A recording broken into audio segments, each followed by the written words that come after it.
Hello दोस्तों, कैसे हो आप लोग। आशा करता हूँ कि आप बहुत अच्छे होंगे। दोस्तों, हम लास्ट लेक्चर में देख रहे थे एंगल और ट्विस्ट। ठीक है, हम चैप्टर 3 का टोर्सन इन सर्कुलर शाफ्ट का एंगल और ट्विस्ट देख रहे थे। एंगल और ट्विस्ट क्या है, मैं एक बार ओवरव्यू कर देता हूँ कि एंगल और ट्विस्ट का फॉर्मूला क्या होता है। एंगल ऑफ ट्विस्ट, इसे हम थीटा से रिप्रेजेंट करते हैं, है ना। और एंगल ऑफ ट्विस्ट का फॉर्मूला क्या होता है, theta equal to T L upon G J, जहाँ पे हम इसे लिख सकते हैं T L upon G pi by 3 two D पे पावर 4। ठीक है, इतना लिख सकते थे। ठीक है, ये किसके लिए था, सॉलिड के लिए। ठीक है ना, ये सॉलिड के लिए था। अगर हम इसे होलो के लिए लिखें तो क्या लिखेंगे, T L upon G J equal to T L upon G pi by 3 two, इस तरह लिख सकते हैं। टी पे पावर टी मतलब क्या कर सकते हैं, टी नोट पे पावर 4 माइनस टी आई पे पावर 4। इतना ये किसके लिए था, होलो के लिए। ये किसके लिए है, होलो के लिए। ठीक है, अब इसके बाद हम पढ़ेंगे कैलकुलेशन ऑफ इंटरनल टॉर्क। मतलब कि कोई भी अगर शाफ्ट में इंटरनल टॉर्क लगा हुआ है तो हम उसे कैसे कैलकुलेट करेंगे, ये चीज़ें हम यहाँ पे पढ़ने वाले हैं। जिस तरह से हमने पढ़ा था एक्सियल लोड में कि जब भी कोई इंटरनल लोड लगा हुआ है तो उसे हम कैसे कैलकुलेट करते हैं, उसी तरह यहाँ पे पढ़ना है कि इंटरनल टॉर्क जब अप्लाई होता है तो उसे हम कैसे कैलकुलेट करते हैं। ठीक है ना, इसे मिटा देता हूँ मैं सबसे पहले।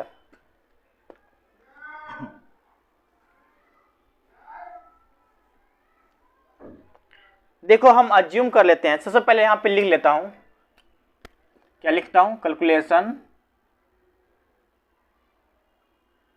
Of internal torque.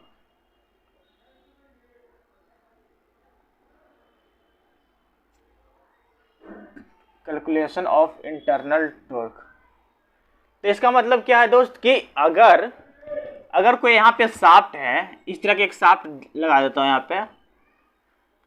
यहाँ एक शाफ्ट है, सर्कुलर या रेक्टेंगल, जो भी कुछ भी प्रकार का हो गया। ठीक है, तो हम यहाँ पे डिफरेंट टॉर्क लगाओ। जैसे कि ये एक टॉर्क है, कितना है, 200 न्यूटन मीटर। ठीक है, यहाँ कितना है, 260 न्यूटन मीटर। फिर यहाँ कितना है, 140 न्यूटन मीटर। अब यहाँ पे कितना है, एक 80 न्यूटन मीटर। अब यहाँ पे एज्यूम कर लेते हैं कि ये पॉइंट है ए है, ये पॉइंट है बी है, ये पॉइंट है सी है, ये पॉइंट है डी है। तो हमें क्या निकालना है, इंटरनल टॉर्क निकालना है। तो इंटरनल टॉर्क निकालने के लिए अगर हमें बता दिया कि हमें इस पार्ट का, ए बी पार्ट का इंटरनल टॉर्क क्या होगा, या तो बी सी पार्ट का इंटरनल टॉर्क क्या होगा, या तो सी डी पार्ट का इंटरनल टॉर्क क्या होगा, है ना। अगर डिफरेंट पार्ट का इंटरनल टॉर्क हमें निकालने के लिए दे दे तो हम कैसे निकालेंगे। ठीक है, बेसिकली ये जो हम पढ़ा रहे हैं ना, एक दो दिन गैप हो जा रहा है, गलती पता नहीं ऐसा क्यों हो रहा है, क्योंकि कुछ ना कुछ काम हो जा रहा है और ड्यूटी भी आ जाती है, तो ड्यूटी में ही फंस जाता हूँ। तो बेसिकली हम कंटिन्यू रखने की कोशिश कर रहे हैं, लेकिन कुछ रीजन की वजह से कंटिन्यू नहीं कर पाते हैं। तो कोई नहीं, हम कंटिन्यू करने की कोशिश करते रहेंगे। अगर एक दो दिन गैप भी आता तो कोई दिक्कत नहीं है। ठीक है, तो देखो ऐसा है कि अगर हम इसे कैलकुलेट करने की कोशिश करेंगे, या तो हमें डिफरेंट पार्ट में टॉर्क निकालने के लिए बोल देता है, तो कैसे निकालेंगे। तो हम सबसे पहले ना, अगर ए बी पार्ट में, ए से लेके बी पार्ट में टॉर्क निकालने के लिए बोल देता है, तो इन ए बी पार्ट, अगर ए बी पार्ट में टॉर्क निकालने के लिए बोल देगा तो कैसे निकालेंगे, ध्यान से समझना दोस्त। तो हमें पता है कि कोई भी इंटरनल टॉर्क निकालते हैं तो उसके लिए हम क्या करते हैं, ये जो बॉडी को है 20 से काट देते हैं, है ना। मैंने कई बार बताया कि बॉडी को 20 से काट देते हैं। तो 20 से काटेंगे तो किस तरह से हो जाएगा, इस तरह से। मतलब कि जिस पार्ट में इंटरनल टॉर्क निकालते हैं ना, उस पार्ट को हमें 20 से काटना पड़ता है। तो 20 से काटेंगे तो इस तरह से हो जाएगा। ठीक है, इस तरह से काट देंगे। तो अब देखो, या तो हम इसके लेफ्ट हैंड साइड से इंटरनल टॉर्क निकाल सकते हैं, या तो इसके राइट हैंड साइड से। ध्यान से समझना, या तो हम इसके कटा हुआ पार्ट के से लेफ्ट हैंड साइड से इंटरनल टॉर्क निकाल लेंगे, या तो इसके राइट हैंड साइड से इंटरनल टॉर्क निकाल लेंगे। तो देखो हम कैसे निकालते हैं। जैसे कि अगर हम यहाँ पे देखें तो क्या है, लेफ्ट हैंड साइड से, लेफ्ट हैंड साइड से अगर इंटरनल टॉर्क निकालें तो कटा हुआ पार्ट के इस तरफ हो जाएगा ना, जैसे देखो ये कटा हुआ पार्ट है तो इसके इस तरफ हो जाएगा, इस तरफ हो जाएगा ना, ये क्या है 200 न्यूटन मीटर। तो देखो ध्यान से समझना कैसे कैलकुलेट करते हैं। अगर लेफ्ट हैंड साइड में एंटी क्लॉकवाइज घूम रहा टॉर्क जा रहा है, लेफ्ट हैंड साइड में एंटी क्लॉकवाइज टॉर्क अगर रोटेट कर रहा है तो इसका मतलब उसे पॉजिटिव लेंगे, ठीक है। और वही अगर राइट हैंड साइड में क्लॉकवाइज में चल रहा है तब पॉजिटिव लेंगे। ध्यान से समझना कि अगर लेफ्ट हैंड साइड में एंटी क्लॉकवाइज चल रहा है ना उसे प्लस लेंगे, और राइट हैंड साइड में क्लॉकवाइज चल रहा है उसे प्लस लेंगे, ठीक है। तो ये क्या एंटी क्लॉकवाइज है तो इसे प्लस लेंगे, ठीक है। इसे प्लस लेंगे तो ये कितना हो जाएगा, लेफ्ट हैंड साइड में क्या होगा टी ए से लेके बी तक, हमें टी ए बी में टॉर्क निकालना है, ए से लेके बी तक कितना होगा 200 न्यूटन मीटर, ठीक है। ये इसका आंसर रहेगा, टी ए बी इतना आ गया। लेकिन वही हम राइट हैंड साइड से निकालेंगे इधर साइड से, तो for right hand side R H से निकालेंगे तो यही इतना ही आना चाहिए। देखो टी ए बी, ठीक है।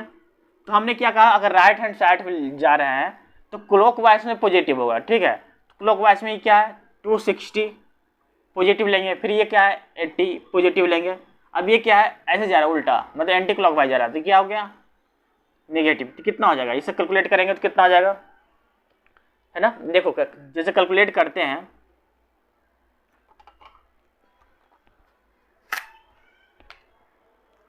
260 प्लस 80 माइनस 140, देखो कितना आ गया 200 न्यूटन मीटर, है ना।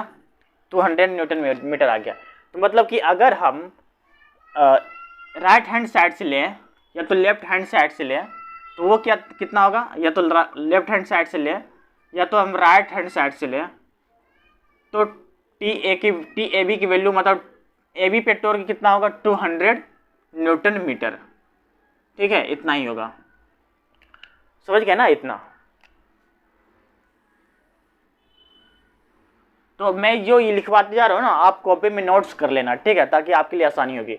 अब देखो ये तो इन ए बी पार्ट में अब बी सी पार्ट में निकालना हो तो कैसे निकालेंगे, बी सी पार्ट में अगर निकालना हो तो हम कैसे निकालेंगे। तो देखो in B C part B से सी पार्ट में, बी सी पार्ट में निकालने के लिए क्या करते हैं, अगर हमें बी सी पार्ट में निकालना है तो इसे क्या करें, दो बराबर भाग में काट के बांट देंगे, है ना। दो बराबर भाग में काट के बांट देंगे। तो देखो हम इसे काटने के लिए यहाँ से दो भाग काट देते हैं, 20 से काट दिए। तो एक भाग क्या हो गया यहाँ से लेके यहाँ तक, एक भाग यहाँ से लेके यहाँ तक हो गया, दूसरा भाग यहाँ से लेके यहाँ तक, है ना। तो पहले अगर हम राइट साइड से निकालें, लेफ्ट हैंड साइड से, देखो लेफ्ट हैंड साइड से निकालेंगे तो इधर से हो गया लेफ्ट हैंड साइड। तो देखो तो इधर से हम कैलकुलेट करने की कोशिश करेंगे। तो मैंने बताया था कि अगर हम लेफ्ट हैंड साइड से कैलकुलेट करते हैं तो एंटी क्लॉकवाइज में क्या होगा प्लस होगा, है ना, और क्लॉकवाइज में माइनस। तो देखो 200 क्या है प्लस है, फिर क्या क्लॉकवाइज मतलब माइनस हो गया, तो 260, तो 60 कितना हो गया -60 न्यूटन मीटर, इतना हो गया। अगर वही हम राइट हैंड से निकालें RHS से, राइट हैंड से निकालेंगे तो क्या होगा, राइट हैंड से क्लॉकवाइज को प्लस लेते हैं, ठीक है, एंटी क्लॉकवाइज को माइनस। तो क्लॉकवाइज क्या है 80, तो इसे 80 को प्लस लेंगे। अब एंटी क्लॉकवाइज क्या है माइनस, देखो इतना माइनस में जा रहा है ना, तो देखो कितना हो गया, ये भी -60 ही होगा, है ना। 14 में से 8 गया कितना हो 6, तो वही हो गया ना, तो -60 न्यूटन। तो मतलब कि अगर हम LS से निकालें या तो RHS से निकालें तो TBC की वैल्यू कितना आता है -60 न्यूटन मीटर, ठीक है। तो ये -60 न्यूटन मीटर क्या रिप्रेजेंट करता है ना, कि ये इसका डायरेक्शन अपोजिट है ना। अगर इसका मैग्नीट्यूड निकालेंगे, अगर इसका मैग्नीट्यूड बोल दे निकालने के लिए, तो TAB का मैग्नीट्यूड क्या होगा 60 न्यूटन मीटर। देखो अगर डायरेक्शन देखना है तो नेगेटिव पॉजिटिव देखना, अगर मैग्नीट्यूड देखना है तो हमेशा मैग्नीट्यूड प्लस में होता है, ठीक है। मैग्नीट्यूड मतलब उसका आंसर, ठीक है, समझ गए ना। ये माइनस क्या रिप्रेजेंट करता है कि जो रोटेट हो रहा है अपोजिट डायरेक्शन में रोटेट हो रहा है, समझ गए ना। हाँ, अगर हम ये CD में निकालने की कोशिश करेंगे हमने पहले क्या निकाला, ए बी में निकाला, फिर क्या निकाला, बी सी में निकाला। अब हम क्या करेंगे, सी डी में निकालेंगे, है ना। तो सी डी में निकालने के लिए इधर मिटा देता हूं मैं।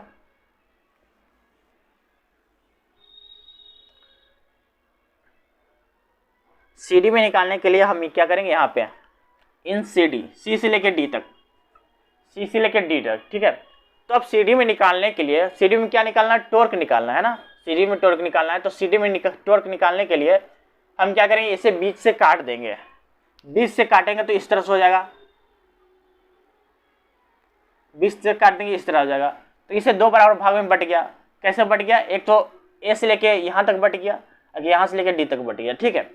तो हम पहले इसे लेफ्ट हैंड साइड से निकालेंगे। अगर हम इसे लेफ्ट हैंड साइड से टॉर्क निकालें तो क्या होगा, देखो, क्योंकि ये एंटी क्लॉकवाइज में 200, तो ये प्लस में जाएगा, और ये क्लॉकवाइज में है तो माइनस में। अब ये एंटी क्लॉकवाइज में है तो ये प्लस में जाएगा, ठीक है। कितना हो गया, 200, 300, 340 हो गया। 340 में से 260 घटाएंगे तो कितना हो जाएगा, 80, है ना, 80 न्यूटन मीटर। ये क्या है, लेफ्ट हैंड साइड से। अगर राइट हैंड साइड से निकाले तो कितना होगा, राइट हैंड साइड से 80 न्यूटन मीटर। तो मतलब कि left hand side equal to right hand side बराबर टी, सी से लेकर डी तक की वैल्यू क्या है, 80 न्यूटन मीटर, ठीक है। ये इसका आंसर था। आई होप आपको समझ में आ रहा होगा सारी चीज़ें, कोई दिक्कत नहीं होगी। अगर आपको कहीं भी दिक्कत है दोस्त तो आप हमें कमेंट करना, मैसेज करना, कहीं कुछ भी दिक्कत नहीं होना चाहिए, है ना। हर चीज़ हर डाउट को सोल्व करना चाहिए। आपके जितने भी डाउट आ रहे हैं हमें कमेंट करना, मैसेज करना, मैं आपके सारे डाउट्स को क्लियर करूंगा। अगर कहीं दिक्कत भी है, अगर कहीं गलत लिखा हुआ तो आप हमें मैसेज करके बताना कि यहाँ पे गलत लिखा हुआ है, तो मैं उसका सॉल्यूशन भी प्रोवाइड करवाऊँगा। अगर नहीं वहाँ पर समझ में आ रहा है तो मैं अपने नोट्स के कॉपी फ़ोटो क्लिक करके वहाँ पर आपको टेलीग्राम चैनल पे आपको प्रोवाइड करवाया जाएगा, ठीक है। मेरा टेलीग्राम चैनल का नाम है गेटवेट, इसे आप ज्वाइन कर लो, ठीक है। इस चैनल को आप ज्वाइन कर लो ताकि आपके जो है डाउट्स, आपकी क्वेरीज है क्लियर हो जाए। मैं धीरे धीरे सारे सब्जेक्ट को कंप्लीट करवाऊंगा, ठीक है। तो बेसिकली पहले तो इसे कंप्लीट हो जाए।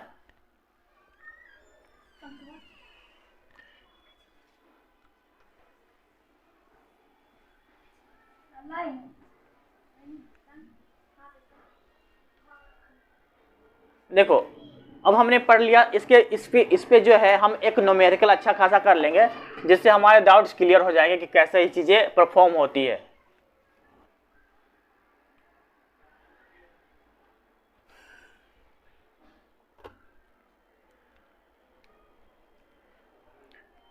दोस्तों हम इंटरनल कैलकुलेशन को समझने के लिए, इंटरनल टॉर्क की कैलकुलेशन को समझने के लिए यहाँ पे एक क्वेश्चन कर लेते हैं जिससे हमारे डाउट्स क्लियर हो जाए, और इसके अलावा कुछ और क्वेश्चन करेंगे, ठीक है। तो सबसे पहले हम देख लेते हैं क्या लिखा हुआ है। A bar of circular cross section of diameter D is subjected to, क्या है, a bar of circular cross section of diameter D is subjected to a torque T at B as shown in the figure given below. What is the angle of twist at A? देखो यहाँ पे एक torque दिया हुआ है, एक shaft है, sorry यहाँ एक शाफ्ट है ना, शाफ्ट, इसका डायमीटर क्या है, D है, और इसके दो पार्ट में डिवाइड कर दिया गया शाफ्ट को। पहले से A से लेके B तक, फिर B से लेके C तक। A से लेके B तक की लंबाई भी L/2 है और इसकी भी लंबाई L/2। टोटल की लंबाई कितना हो गया, यहाँ से लेके यहाँ तक, यहाँ से लेके यहाँ तक की लंबाई कितना हो गया, L हो गया ना। अगर ये L/2 है, अगर ये L/2 है तो ये L हो जाएगा। अब देखो निकालना क्या है, what is the angle of twist at A. Angle of twist at A मतलब यहाँ पे इस पार्ट पे एंगल ऑफ ट्विस्ट निकालना, मतलब एंगल ऑफ ट्विस्ट को क्या बोलते हैं, थीटा बोलते हैं ना। तो angle of twist at A मतलब कि कहने का मतलब थीटा ए निकालना है, ठीक है, थीटा ए निकालना है। तो थीटा ए निकालने के लिए जैसे कि अब यहाँ पे ध्यान से समझो कॉन्सेप्ट क्या है ना, कि टॉर्क कहाँ लगा हुआ है, टॉर्क मिडिल पे लगा हुआ है ना, टॉर्क मिडिल पे लगा हुआ है, मतलब कि कहाँ से बी से लेकर सी पार्ट में टॉर्क लगा हुआ है, बी से लेकर सी पार्ट में टॉर्क लगा हुआ है ना। तो देखो हम क्या करते हैं, यहाँ पे टॉर्क लगाते हैं, बी पॉइंट पे टॉर्क लगा रहे हैं, यहाँ पॉइंट का यहाँ करके यहाँ पे टॉर्क लगा रहा है, ठीक है, घुमा रहा है। तो देखो यहाँ पे बस क्या होगा, एंगल और ट्विस्ट, मतलब कि ये पॉइंट जो है यहाँ पे, ये जो बाहर का पॉइंट है ये यहाँ, ये तो इसका मिडिल पॉइंट है ना, ये बाहर का पॉइंट, ये थोड़ा घूम जाएगा, घूम कर यहाँ पे पहुँच जाएगा, ठीक है, ये घूम कर यहाँ पे पहुँच जाएगा, है ना। जैसे इसका ये जो है, जैसे कि मैं यहाँ पे समझा देता हूँ अच्छे से। देखो यहाँ पे एक शाफ्ट है ना, यहाँ शाफ्ट है, ये इसका बीच का पॉइंट है। अगर इसे टॉर्क से घुमाते हैं इस तरह से, तो क्या ये जो पॉइंट है, बाहर वाला पॉइंट, ये बाहर वाला पॉइंट है, ये पॉइंट कहाँ हो जाएगा, यहाँ पे चला जाएगा, इस तरह से हो जाएगा ना, मुड़ जाएगा, ठीक है। लेकिन इसके जो यहाँ पे कोई स्ट्रेस जनरेट नहीं होगा। स्ट्रेस कहाँ जनरेट होगा, इस पार्ट में जनरेट होगा, ठीक है, क्योंकि यहाँ पे टॉर्क लग रहा है, टॉर्क यहाँ पे लग रहा है ना। अगर हम यहाँ पे इसके लास्ट पॉइंट को पकड़ कर मोड़ने की कोशिश करेंगे, टॉर्क लगाएंगे, तब तो इसका पूरा पार्ट इफेक्टिव होगा, ठीक है, इसके पूरे पार्ट पे स्ट्रेस जनरेट होगा। लेकिन हम यहाँ पे बस टॉर्क लगा रहे हैं, तो इसका मतलब क्या है, इसके इतना पार्ट में हम स्ट्रेस जनरेट करवा रहे हैं, ठीक है। बट यहाँ पे क्या होगा, यहाँ पे केवल इसका एंगल चेंज होगा और उसके बाद कुछ नहीं होगा, ठीक है, समझ गए ना। तो आई होप आपको समझ में आ गया होगा। तो उसके लिए हम देख लेते हैं कि अगर बीच का पॉइंट यहाँ पे रोटेट करवा रहे हैं, बीच का पॉइंट पर ऐसे घुमा रहे हैं, तो यहाँ पे क्या होगा, बस एंगल चेंज होगा, ठीक है ना, एंगल चेंज। तो हमें वही एंगल चेंज यहाँ पे निकालना है। तो थीटा ए इक्वल टू क्या हो जाएगा, थीटा ए, देखो जैसे कि हमें थीटा ए निकालना है, तो थीटा ए कहाँ से कहाँ तक होगा, थीटा ए मतलब कि जब यहाँ पे एंगल चेंज होगा, तो यहाँ पे भी एंगल चेंज होगा ना, इस तरह से चेंज होगा ना भाई। जब यहाँ पे एंगल चेंज हो रहा है, यहाँ पे पहुँच रहा है ये वाला पार्ट, तो ये इस तरह से होगा ना, यहाँ तक इफेक्टिव होगा, ठीक है, समझ गए ना। जैसे कि यहाँ पे ये है थीटा ए, तो यहाँ पे पहुँच जाएगा, तो ये क्या हो जाएगा, थीटा ए डैश, ठीक है, ये हो जाएगा। मैंने समझाया था कि एंगल ट्विस्ट कैसे कन्वर्ट होता है, कैसे चेंज होता है, मैंने इसके पहले वाले लेक्चर में अच्छे से समझाया था। तो देखो थीटा ए जो है, थीटा ए से लेकर कहाँ से हो जाएगा, थीटा ए से लेकर थीटा सी तक, समझ गया ना। अब हम क्या करेंगे, इससे दो बराबर भागों में डिवाइड कर देंगे, तो क्या हो जाएगा, थीटा ए से लेकर थीटा बी तक, थीटा ए से लेकर थीटा बी तक, प्लस थीटा बी से लेकर थीटा सी तक, थीटा बी से लेकर थीटा सी तक। कोई दिक्कत नहीं। आई होप आपको चीज़ें समझ में आ गई होंगी, कोई दिक्कत नहीं हुआ होगा, है ना। उसके बाद इसका फॉर्मूला हमें पता है, क्या फॉर्मूला होता है, टी एल अपॉन जी जे, ठीक है, किसके लिए है, ए बी के लिए। फिर क्या है, टी एल अपॉन जी जे, ये किसके लिए है, बी सी के लिए, है ना, बी सी। देखो यहाँ से थीटा ए बराबर क्या हो गया, थीटा ए क्या होगा, थीटा ए से लेके सी तक, है ना, जिसे हम कर सकते हैं theta A B plus theta B C, ठीक है। लेकिन अगर थीटा बी निकालना हो, थीटा बी, तो थीटा क्या होगा, बी से लेकर सी तक, थीटा बी इक्वल टू यहाँ से लेकर यहाँ तक होगा ना, थीटा बी से लेकर थीटा सी तक, ठीक है। तो देखो अब यहाँ पे देखते हैं कि यहाँ पे टॉर्क अप्लाई है, यहाँ पर पॉइंट ए से लेकर बी तक यहाँ पे टॉर्क अप्लाई है, टॉर्क अप्लाई नहीं है, तो ये क्या हो गया, जीरो हो गया, टी इक्वल टू जीरो हो जाएगा ना। टी ए से लेके बी तक कोई टॉर्क नहीं है, तो इक्वल टू जीरो होगा, और टी बी से लेके सी तक एक टॉर्क लगा हुआ है ना, तो इसका वैल्यू टी हो जाएगा, ठीक है। तो ये तो जीरो हो गया ना, टी की वैल्यू जीरो होगा, तो ये पूरा को जीरो हो गया, तो ये क्या, A B equal to zero, ठीक है। अब प्लस करेंगे, ये क्या है, टी क्या है, T B C equal to T हो गया, T L upon G, J की वैल्यू क्या है, जे की value pi upon 32 into D पे पावर 4, ठीक है, इतना है, समझ गया ना। अभी देखो ये एल जो है, एल की वैल्यू क्या था, यहाँ से एल की वैल्यू L/2 था, तो L/2 रख रहे हैं ना, ठीक है, इतना समझ गए होंगे। मैं इसे मिटाता हूँ, ठीक है, इतना मैं इसे मिटा देता हूँ। अब देखो अब क्या करेंगे, इसे कैलकुलेट करेंगे, तो 32 को थीटा ए इक्वल टू हो जाएगा ना, थीटा ए इक्वल टू 32 को ऊपर लेके चले जाएंगे, तो क्या 32 टी L/2 हो जाएगा ना, L/2 जी पाई डी पे पावर 4, इतना हो जाएगा। कोई दिक्कत नहीं। तो अगर हम इसे, हमें क्या में चेंज करना है, थीटा में ही चेंज करना है, तो हमें देखना है कि इसमें इसका जो है थीटा ए जो है, थीटा बी का क्या है, हाफ है या दोगुना है। यहाँ पे देखो इस तरह से ना, या तो सेम है या तो हाफ है, दोगुना है, तो इसका मतलब क्या है, इसे जे को कन्वर्ट नहीं करेंगे, ऐसे ही छोड़ देंगे, जे को कन्वर्ट नहीं करेंगे बल्कि वैसे ही छोड़ देंगे। ये क्या हो जाएगा, ये हो जाएगा TL/2 GJ, ये क्या हो जाएगा BC। टू कहाँ से आया, क्योंकि 2L/2 है ना, L की जगह L/2 लगा दिया, ठीक है। ये क्या हो जाएगा theta A equal to half TL/GJ क्या है BC।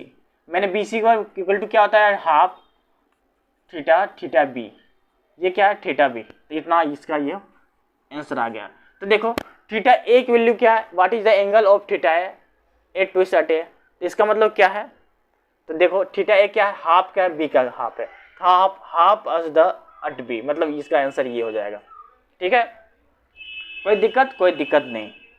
आई होप आपको चीज़ें समझ में आ गई होंगी, और कहीं दिक्कत है, कहीं समझ में नहीं आ रहा है, आप हमें पूछो कि कहाँ दिक्कत है, ये दिक्कत है।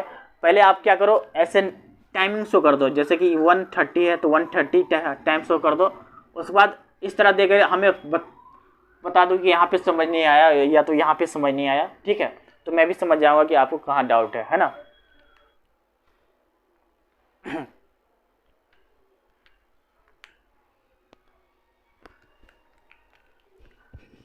तो दोस्तों यहाँ पे एक नया क्वेश्चन है जो काफ़ी ट्रिकी क्वेश्चन है और आसान सा क्वेश्चन है जो आप अच्छे से समझ जाओगे, ठीक है। तो इस क्वेश्चन से आप अच्छे से समझ जाओगे कि इसका कॉन्सेप्ट क्या है और कहना क्या चाह रहा है, ठीक है। तो क्या लिखा हुआ है, a shaft is subjected to torsion loading a shown figure which one or more is the following statement is are correct. तो यहाँ पे 4 स्टेटमेंट दिया हुआ है, इसमें से कौन कौन स्टेटमेंट करेक्ट है, कौन कौन स्टेटमेंट करेक्ट है, कौन कौन नहीं है। तो बेसिकली ये MSQ टाइप का क्वेश्चन है, मल्टीपल सिलेक्ट क्वेश्चन, ठीक है। मल्टीपल सिलेक्ट क्वेश्चन मतलब कि एक से ज़्यादा सही होता है। तो ऐसे में ये क्वेश्चन, इस टाइप के क्वेश्चन गेट में आते हैं। और यहाँ पे शाफ्ट दिया हुआ है, ठीक है, शाफ्ट दिया हुआ है। शाफ्ट में क्या 3 अलग अलग शाफ्ट है और एक दूसरे से कनेक्टेड है। पहला का क्रॉस सेक्शन ज़्यादा है, फिर दूसरा क्रॉस सेक्शन उससे कम है, ठीक है, और जो लास्ट में उस सबसे कम है उसका क्रॉस सेक्शन, ठीक है। देखो सबसे पहले इसमें टॉर्क यहाँ से काउंट करते हैं। इस टॉर्क क्या दिया हुआ 10 किलो न्यूटन, इसमें क्या है 10 किलो टॉर्क, क्या है 10 किलो न्यूटन मीटर, फिर क्या है 20 किलो न्यूटन मीटर, फिर यह 40 किलो न्यूटन मीटर। देखो इस शाफ्ट की जो लेंथ है 1 मीटर और डायमीटर 200 mm, इसका लेंथ है 1.5 मीटर, फिर उसके बाद डायमीटर है 160 mm, फिर लेंथ क्या 2 मीटर, फिर डायमीटर 100 mm। अब निकालना क्या है, पहले तो निकालना maximum torsion moment is kilo newton metre, मतलब किलो न्यूटन मीटर में मोमेंट निकालना है, टोर्सन मोमेंट निकालना है। फिर सेकंड क्या है, मैक्सिमम टोर्सनल स्ट्रेस इज 15, ये जो आंसर दिया वही, चलो ठीक है। तो हमें यहाँ से 2 चीज़ें निकालना है, एक तो क्या निकालना है मैक्सिमम टोर्सन मोमेंट निकालना है, एक मैक्सिमम टोर्सन स्ट्रेस निकालना है, ये जो डाटा दिया उसी से। तो चलो हम निकालते हैं, ठीक है। तो सबसे पहले हम क्या करेंगे ना, इसका नाम दे देंगे। नाम मतलब कि यहाँ से काउंट करेंगे A B C D, इतना काउंट कर देता है, ठीक है। तो सबसे पहले हम क्या करेंगे ना, इसका जो है इंटरनल टॉर्क निकाल लेंगे। इंटरनल टॉर्क निकालने के लिए हमें पता है क्या करना पड़ता है, तो हमें काटना पड़ता है, काट करके उसका इंटरनल टॉर्क निकालते हैं। तो सबसे पहले हम AB में निकालते हैं इंटरनल टॉर्क, ठीक है, AB में इंटरनल टॉर्क निकालते हैं। तो AB का इंटरनल टॉर्क क्या होगा, देखो जैसे कि, तो हम क्या करेंगे सबसे पहले इसे काट देंगे, इधर से ऐसे करके इसे काट देंगे। तो इसे हम राइट साइड से निकालेंगे, ठीक है, इसे हम राइट साइड से निकालेंगे। आप लेफ्ट साइड से भी निकाल सकते हो, ठीक है, कोई ऐसा दिक्कत नहीं है, लेकिन हम कैलकुलेशन के आसानी के अकॉर्डिंग हम राइट हैंड साइड से निकालेंगे, क्योंकि राइट हैंड साइड में ये क्लॉकवाइज जा रहा है। क्लॉकवाइज क्या होता है, पॉजिटिव होता है, हमको पॉजिटिव लेते हैं, ठीक है। तो ये क्या होगा, ये अगर क्लॉकवाइज जा रहा है, ये क्या है राइट हैंड साइड में, तो क्या हो गया 10 किलो न्यूटन मीटर, ये हो गया। चलिए हम इस तरह से लिख देता हूँ यहाँ पे, TAB क्या हो गया 10 किलो न्यूटन मीटर, इतना हो गया। अब TB के वैल्यू TB से C के लिए निकालते हैं, TB से C के लिए निकालते हैं। तो TB से C के लिए क्या हो गया, यहाँ से भी इसे काट देंगे हम, अगर इसे काट देंगे तो इसके राइट हैंड साइड में निकालेंगे। तो TB से लेकर C तक क्या होगा, टाउ B से लेकर C तक, T टोर्सन मोमेंट B से लेकर C तक क्या हो जाएगा। पहले तो देखो ये कितना है 10 है, 10, ये भी क्लॉकवाइज जा रहा है तो प्लस हो गया, तो 20, ठीक है, कितना होगा 20 किलो न्यूटन मीटर, ठीक है, ये हो गया, समझ गया ना। तो अब देखेंगे, अब क्या करेंगे, सी से लेकर डी तक का निकालेंगे, सी से लेकर डी तक का, तो टी सी डी हो गया। अब क्या करेंगे इसे, ये तो प्लस में हो गया, राइट है, इसे हम क्या करेंगे बीच से काट देंगे, पहले इसे बीच से काट देंगे। तो अब हम इसका राइट हैंड साइड वाला भी निकालेंगे, तो क्या होगा, क्या हो जाएगा भाई, 10 होगा प्लस 20, ये क्या एंटी क्लॉकवाइज से तो माइनस हो गया, तो क्या होगा 40, ये क्या हो जाएगा यहाँ पे -10 किलो न्यूटन मीटर। तो T C D equal to क्या हो गया, -10 किलो न्यूटन मीटर। तो इसमें देखो, इसमें कौन सबसे ज़्यादा मैक्सिमम है, कौन सबसे ज़्यादा, अरे यार यहाँ पे ना, यहाँ क्या हो जाएगा 30 ना, 30 बराबर 30 किलो न्यूटन मीटर, ठीक है, 30 किलो न्यूटन मीटर हो जाएगा। तो देखो इसमें कौन सबसे ज़्यादा बड़ा है, कौन सबसे ज़्यादा मैक्सिमम है, तो ये क्या है, BC मैक्सिमम है ना, BC, तो TBC इक्वल टू, TBC क्या है, मैक्सिमम है, मैक्सिमम कितना है 30 किलो न्यूटन मीटर। तो देखो इसमें से कौन सा सही है, ऑप्शन में कौन सा सही है, तो देखो मैक्सिमम टोर्सन मोमेंट कितना है 30, फिर मैक्सिमम टोर्सन मोमेंट 40, तो 40 नहीं 30 है, तो ए तो सही हो गया, ठीक है। अब देखो ए सही हो गया, तो अब हम निकालना क्या है, मैक्सिमम टोर्सनल स्ट्रेस निकालना है। तो मैक्सिमम टोर्सनल स्ट्रेस के लिए हमें फॉर्मूला पता है, फॉर्मूला क्या होता है, देखो ये तो क्या होगी, ये तो माइनस में है, ये माइनस में है, तो इसका मतलब इसे मैक्सिमम नहीं होगा, ये माइनस में है, इसका मतलब मैक्सिमम नहीं होगा, तो मैक्सिमम यही दोनों में हो सकता है, ठीक है।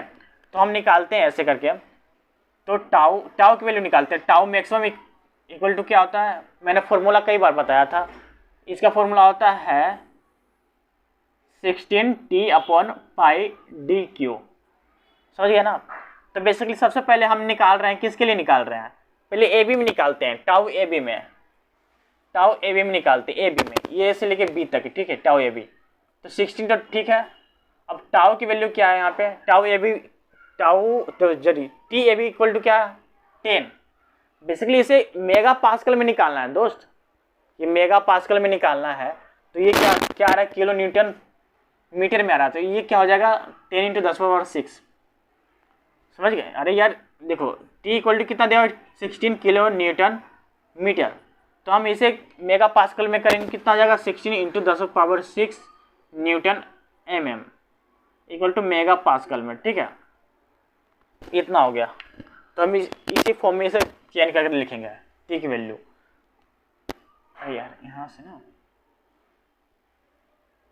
तो देखो यहाँ पे क्या करेंगे ना, ये हो जाएगा, ये कितना 10 है इंटू 10⁻⁶ हो जाएगा ना, यहाँ पे 10 है इंटू 10⁻⁶, ठीक है। अब ये क्या पाई है, पाई, अब डी की वैल्यू क्या है, डी यहाँ पे कितना है 100 है ना, 100 लिखेंगे, ये क्या है 3। अब इसे कैलकुलेट करके देखो, कैलकुलेट करके देखते हैं,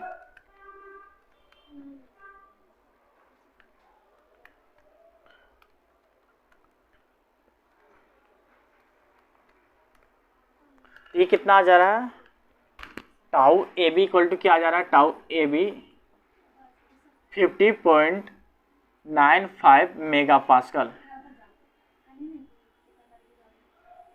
इतना इसका आंसर आया। अब क्या निकाल रहे हैं, अब किस में निकाल रहे हैं, बीसी में निकाल रहे हैं, टाउ बीसी में, है ना। टाउ बीसी इक्वल टू क्या होगा, इसका फॉर्मूला क्या था, 16T/πdq, ठीक है, 16T/πdq। तो देखो यहाँ पे अगर 16 है और टी की वैल्यू क्या है, यहाँ पे टी की वैल्यू 30 है, 30 × 10⁻⁶ हो जाएगा ना, अपन पाई हो गया यहाँ पे। अब डी की वैल्यू क्या है, डी की वैल्यू 160, यहाँ पे 160 पे पावर क्यू, अगर इसे निकालेंगे तो टाउ बी सी की वैल्यू क्या हो गया,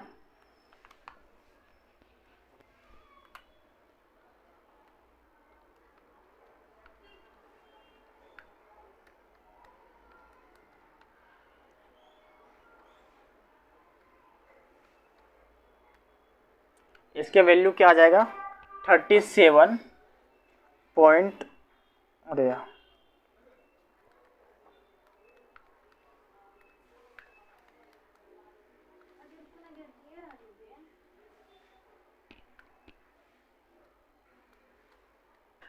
37.32 0 मेगा पास्कल, ठीक है, इसका वैल्यू ये हो गया।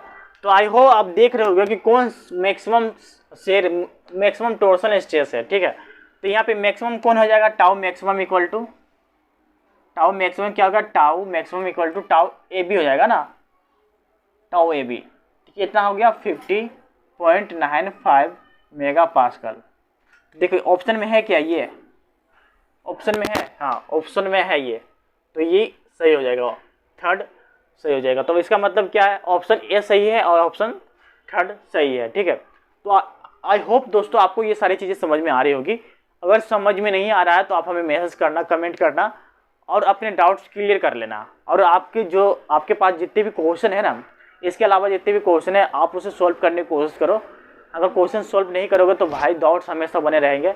नए नए क्वेश्चन सॉल्व करने की कोशिश करो। मेरे अलावा मैं तो कुछ ही क्वेश्चन करवा रहा हूँ, क्योंकि क्वेश्चन यहाँ पे लिखने में टाइम लगता है, ठीक है। तो जब हम PYQ करने की कोशिश करेंगे तो सारे क्वेश्चन हम यहाँ पे रिपीट करेंगे, समझ गए ना। इसके अलावा एक कुछ और क्वेश्चन है जो हम अभी कवर करने की कोशिश करेंगे।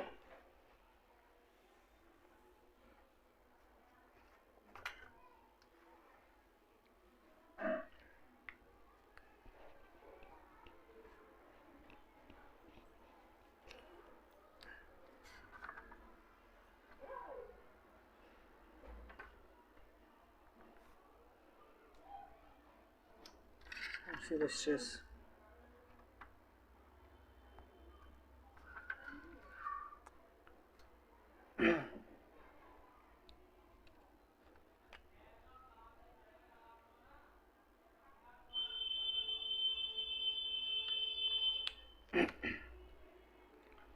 दोस्तों यहाँ पे एक नया क्वेश्चन है, और ये क्वेश्चन मैंने इससे पहले भी बताया था इस तरह का क्वेश्चन, तो ये सिमिलर ही क्वेश्चन है, ठीक है। इसके द्वारा आप चीज़ों को और अच्छे से समझ पाओगे, ठीक है। तो क्वेश्चन में यहाँ दिया हुआ है कि a shaft is subjected to torque as shown in the figure, diameter of the shaft is 40 mm। तो डायमीटर यहाँ कितना दिया हुआ है, डायमीटर दिया हुआ है 40 mm, ठीक है। उसके बाद डायमीटर 40 mm दिया हुआ है। Modulus of rigidity 80 giga pascal, मतलब जी की वैल्यू क्या है 80 गीगा पास्कल। इसी मेगा पास्कल में कन्वर्ट करेंगे तो क्या हो जाएगा 80 × 10⁻³ मेगा पास्कल, है ना। ये चीज़ें मैंने आपको बहुत पहले भी समझाया था और अच्छे से समझाया था कि कैसे मेगा पास्कल से गीगा पास्कल में कन्वर्ट करते हैं, कैसे गीगा पास्कल से मेगा पास्कल में कन्वर्ट करते हैं, कैसे मेगा पास्कल को किलो पास्कल में कन्वर्ट करते हैं, ठीक है। तो ये सारी चीज़ें, तो देखो अब क्या निकालना है, find the maximum shear stress in, तो मैक्सिमम शेयर स्ट्रेस निकालना है, ठीक है। किसमें निकालना है, मेगा पास्कल में निकालना है, ठीक है। और एंगल ऑफ ट्विस्ट अटे, मतलब एंगल ऑफ थीटा ए की वैल्यू निकालना है, क्या है थीटा ए की वैल्यू। तो सबसे पहले यहाँ पे आप डायग्राम देखो, डायग्राम में क्या बोल रहा है कि यहाँ एक शाफ्ट है, ठीक है। शाफ्ट को 4 भागों में बांट दिया गया, ए से लेकर शाफ्ट को 3 भागों में बांटा गया, सॉरी। तो ए से लेकर बी तक, बी से लेकर सी तक, सी से लेकर डी तक, ठीक है। इस पर ना 2 इंटरनल टॉर्क अप्लाई किया हुआ है। पहले है एंटी क्लॉकवाइज में 2 किलो न्यूटन, किस पे है, बी से लेकर सी पार्ट पे 2 किलो न्यूटन मीटर पे। फिर उसके बाद सी से लेकर डी तक है कितना है 5 किलो न्यूटन मीटर, समझे ना। और इसके जो लेंथ है 0.6 m, 0.6 m मतलब क्या हो गया 0.6 मीटर मतलब 600 mm, ठीक है। ये हमेशा ध्यान रखो इतने चीज़ें, क्योंकि ये कैलकुलेशन में आती है। 0.6 मीटर इक्वल टू 600 mm होता है, ठीक है। 0.5 मीटर इक्वल टू 500 mm, फिर 1 मीटर इक्वल टू 1000 mm, ठीक है। ये चीज़ें याद रखोगे तो आपका जो कैलकुलेशन काफ़ी फास्ट हो जाएगा, समझ गए ना।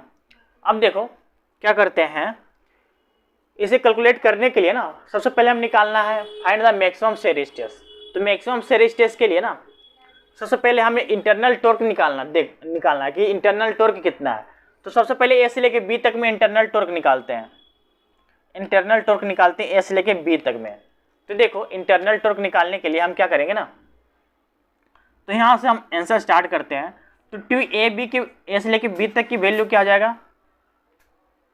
तो देखो जैसे कि अगर हम ए से बी तक में इंटरनल टॉर्क निकालते हैं, तो इंटरनल टॉर्क निकालने के लिए क्या करेंगे, सबसे पहले बॉडी को कट कर देंगे। तो हम इसे राइट हैंड साइड से इंटरनल टॉर्क निकालेंगे। तो देखो यहाँ पे कोई इंटरनल टॉर्क नहीं है ना, इसके राइट हैंड साइड में कोई भी इंटरनल टॉर्क नहीं है। तो यहाँ पे क्या हो गया, इसकी वैल्यू क्या हो गया, 0 हो जाएगा, है ना, इसकी वैल्यू 0, टाउ ए बी की वैल्यू 0 हो जाएगा। अब देखो, अब टाउ बी सी की वैल्यू निकालते हैं। टाउ मतलब टी बी सी की वैल्यू, मतलब इंटरनल टॉर्क कहाँ, बी से लेके सी तक में, इंटरनल टॉर्क बी से लेके सी तक में निकालेंगे तो क्या होगा। तो हम क्या करेंगे, इसे निकालने के लिए सबसे पहले इसे कट कर देंगे, बॉडी को कट कर देंगे, यहाँ से बॉडी को कट कर देंगे। तो अब देखेंगे कि ये जो है एंटी क्लॉकवाइज में, राइट हैंड साइड में कैलकुलेट कर रहे हैं, तो ये क्या है, एंटी क्लॉकवाइज में। तो एंटी क्लॉकवाइज वाला में क्या होता है, ये जो है माइनस में चला जाता है, 2 किलो न्यूटन मीटर, ठीक है, ये माइनस में चला जाता है, ये तो हो गया माइनस में। अब देखो, अब क्या करेंगे, अब हम सी से लेकर डी तक का फाइंड आउट करते हैं। तो सी से लेकर डी तक में टॉर्क फाइंड आउट करेंगे, तो क्या होगा, टी सी से लेकर डी तक। तो देखो ये क्या है, ये अगर हम इसे कट करेंगे ना 20 से कट करेंगे तो ऐसा हो जाएगा, समझ गए ना। तो क्या होगा, अगर इसे राइट हैंड साइड में कैलकुलेट करेंगे तो ये तो क्लॉकवाइज जा रहा है ना, तो क्लॉकवाइज में क्या होगा, प्लस हो जाएगा, प्लस हो जाएगा। ये क्या है, एंटी क्लॉकवाइज, तो माइनस हो जाएगा, 2 किलो न्यूटन, कितना का, तो 3 किलो न्यूटन मीटर, इतना हो जाएगा। तो आप देख रहे होगे कि टी ए बी की वैल्यू 0 है, टी बी सी की वैल्यू -2 है, तो ये दोनों वैसे ही सबसे कम है, और ये जो है 3 है, तो ये मैक्सिमम है। तो टाउ मैक्सिमम की वैल्यू क्या आ जाएगा, tau maximum equal to, tau क्या होगा, सी से लेकर डी तक, टाउ सी से लेकर डी तक हो जाएगा। तो हमें पता है इसका फॉर्मूला क्या होता है, 16t/πdq, है ना। तो 16 ये हो गया, और t की वैल्यू क्या है, 3 × 10⁻6, है ना, इतना है। अब ये क्या है, हो गया ये पाई, और d की वैल्यू क्या है, d की वैल्यू हमने देखा था 40 × 40⁻3, है ना। अब इसे कैलकुलेट करेंगे तो इसका आंसर क्या आ जाएगा दोस्त, देखो अगर कैलकुलेट करते हैं तो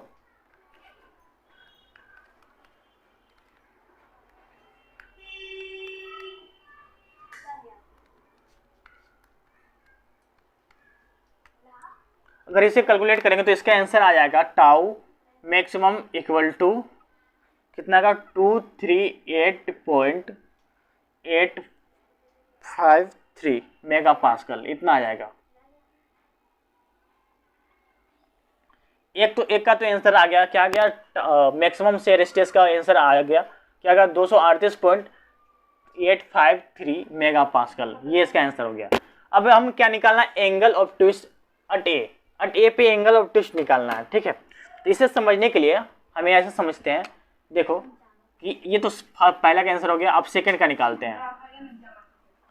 अब सेकंड क्या है, थीटा निकालना है, थीटा ए। तो हमें पता है थीटा ए की वैल्यू क्या, जब हम यहाँ से इसे ऐसे टॉर्क निकालने की कोशिश करेंगे, यहाँ टॉर्क लग रहा है, तो थीटा ए को इक्वल टू क्या हो गया, थीटा ए से लेके B, theta A equal to क्या हो गया, थीटा ए से लेके घुमाएंगे तो थीटा ए से लेके यहाँ डी तक होगा ना, थीटा ए से लेके डी तक, ये क्या हो जाएगा, theta A B plus theta B C plus theta C D, ये हो जाएगा, होगा ना, आसानी से ये हो जाएगा।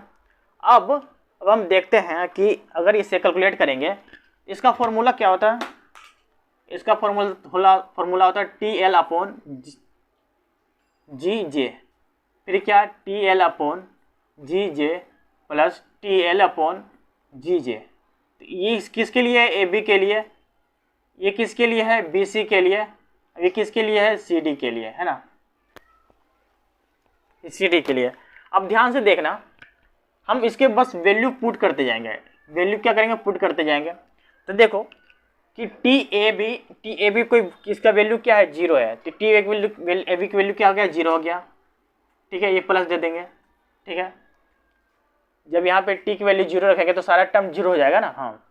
अब देखो TBC की वैल्यू क्या, TBC कितना हो गया, -2 × 10⁻6 हो जाएगा, है ना, ठीक है। इंटू एल की वैल्यू क्या है, BC में एल की वैल्यू, BC में एल की वैल्यू कितना है 500। ये क्या गया, जी की वैल्यू क्या है, जी की वैल्यू 80 इंटू 10⁻³ इंटू जे की वैल्यू क्या है, ये π/32 इंटू डी कितना है 40⁻⁴, इतना हो गया है ना। प्लस अब देखो, अब इसका वैल्यू निकालते हैं, TCD की वैल्यू कितना है 3 इंटू 10⁻6 इंटू, अब देखो ये कितना, सॉरी सी से लेकर डी तक, सी से लेकर डी तक इतना कितना है 600 है। अब देखो ये कितना है, जी की वैल्यू 80 इंटू 10⁻³ इंटू, अभी क्या होगा, जे की वैल्यू π/32 इंटू, यही हो गया ना, डायमीटर यही हो गया, डायमीटर 40 इंटू 10⁻⁴ हो गया, इतना हो गया ना। अब देखो जो कॉमन है ना उसे बाहर निकाल लेंगे, तो यहाँ पे कौन कॉमन है, नीचे वाले टर्म कॉमन है ना, नीचे वाले टर्म कॉमन है, उसे बाहर निकाल लेंगे। थीटा ए की वैल्यू क्या हो गया, तो 1 क्या हो जाएगा 80 इंटू 10⁻³ इंटू π/32 इंटू कितना है, हाँ 40⁻⁴, इतना हो जाएगा। अब इसे देखो यहाँ से कितना निकलेगा, पहले तो 10⁻6 निकल जाएगा ना, 10⁻6 निकल जाएगा इंटू ये 100 निकल जाएगा, 100 भी निकल जाएगा, तो कितना बचेगा यहाँ पे -2 इंटू 5 प्लस इतना हो गया यहाँ पे 3 इंटू 6, इतना हो गया। अगर हम इसे कैलकुलेट करेंगे दोस्त तो कितना आ जाएगा, इसे कैलकुलेट करो।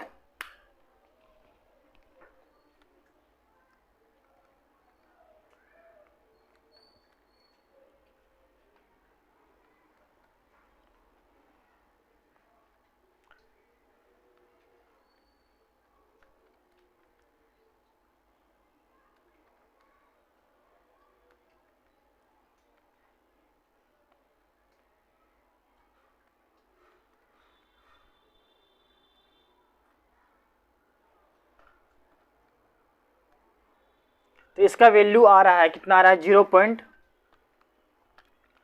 इसका वैल्यू कितना आ रहा है 0. थीटा ए की वैल्यू कितना आ रहा है 0.039 रेडियन में है, ठीक है। जब भी थीटा निकलता है ना तो रेडियन में निकलता है, थीटा स्पेशल से निकलता है तो ये रेडियन में निकलता है। अब इसे कन्वर्ट करना किस में, डिग्री में कन्वर्ट करना है। तो मैंने आपको बताया था कि डिग्री में कैसे कन्वर्ट होता है, तो मैं इसे इधर मिटा देता हूँ, ठीक है। थीटा को डिग्री में कन्वर्ट करना है, तो हमें क्या पता था फॉर्मूला, हमें फॉर्मूला क्या पता था इसका, तो θ/180 इक्वल टू थीटा, ये डिग्री में है, θ/π अगर ये रेडियन में है, तो ये थीटा क्या रेडियन में है, हमें क्या करना है डिग्री में कन्वर्ट करना है। तो 180 को ना इधर से मल्टीप्लाई कर देंगे, तो ये क्या हो जाएगा थीटा इक्वल टू कितना हो जाएगा 0.039 इंटू 180/π, ठीक है। अगर इसे कन्वर्ट करेंगे तो थीटा एक वैल्यू डिग्री में आ जाएगा। तो आई होप इसका वैल्यू कितना आएगा 2.282 डिग्री, इसका आंसर 2.82 डिग्री आ गया, ठीक है।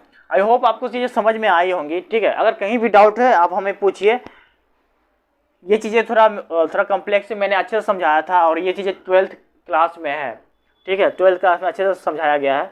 और अगर कहीं भूल रहे हो तो आप हमें कमेंट करना, मैसेज करना, आसान सा चैप्टर है, कहीं दिक्कत नहीं, थोड़ा सा समझने में थोड़ा टाइम लगेगा। अगर आप समझ नहीं रहे हो तो आप हमें मैसेज करना, कमेंट करना, ठीक है, मैं आपको अच्छे से चीज़ें समझा दूंगा। और इसके बाद कुछ और चीज़ें हैं जो आपको समझना है, बस एक टॉपिक रह गया है, इसी में कवर करूँगा, इसी लेक्चर में कवर करने की कोशिश करूँगा। इसके बाद ये जो चैप्टर ख़त्म हो जाएगा, ठीक है। जब ये चैप्टर ख़त्म होगा तो इसके बाद हम स्टार्ट करेंगे SMD BMD, और SMD BMD ऐसा चैप्टर है जो बिना टीचर का आपको समझ में नहीं आएगा, ठीक है। अब अगर आप डिफरेंट टीचर से पढ़ते हो ना तो आपका दिमाग जो कन्फ्यूज हो जाएगा, तो आपको क्या है एक ही टीचर से पढ़ना है। अगर आप पढ़ रहे हो तो एक ही टीचर से पढ़ना, अगर डिफरेंट टीचर से पढ़ रहे हो तो सबके बनाने का तरीका अलग अलग है, और सारे लोग आपको कन्फ्यूज कर देंगे, ठीक है। अगर एक टीचर से पढ़ रहे हो डिफरेंट तरीके से बताएंगे, दूसरे टीचर से पढ़ रहे हो वो डिफरेंट तरीके से बताएंगे, तो आपको क्या करना है, एक ही टीचर से शुरू से लेकर लास्ट तक वो चैप्टर को पढ़ना है। अगर आप इधर उधर कन्फ्यूजन में गए तो आपको जो है कन्फ्यूज हो जाओ काफ़ी, है ना। मैं भी ऐसे कन्फ्यूज हो गया था और मेरी 2 बार बैक इसी चैप्टर के कारण लग गया था, ठीक है। तो आपको जो है ध्यान से समझना है और जो स्टार्ट करना है तो आपको शुरू से लेकर अंत तक आपको क्लासेस करनी है, ठीक है। चैप्टर वाइज क्लासेस करनी है। मैं आपको अच्छे कॉन्सेप्ट समझाऊंगा, नंबर ऑफ क्वेश्चन कराऊंगा, तो आपके जो है डाउट्स एकदम क्लियर हो जाएंगे, ठीक है। तो कहीं आपको डाउट्स है तो आप हमें मैसेज करना। मेरा टेलीग्राम चैनल का नाम है गेट सर्च करना, ज्वाइन हो जाना और कोई भी क्वेरी हो तो क्वेश्चन पूछ लेना, ठीक है।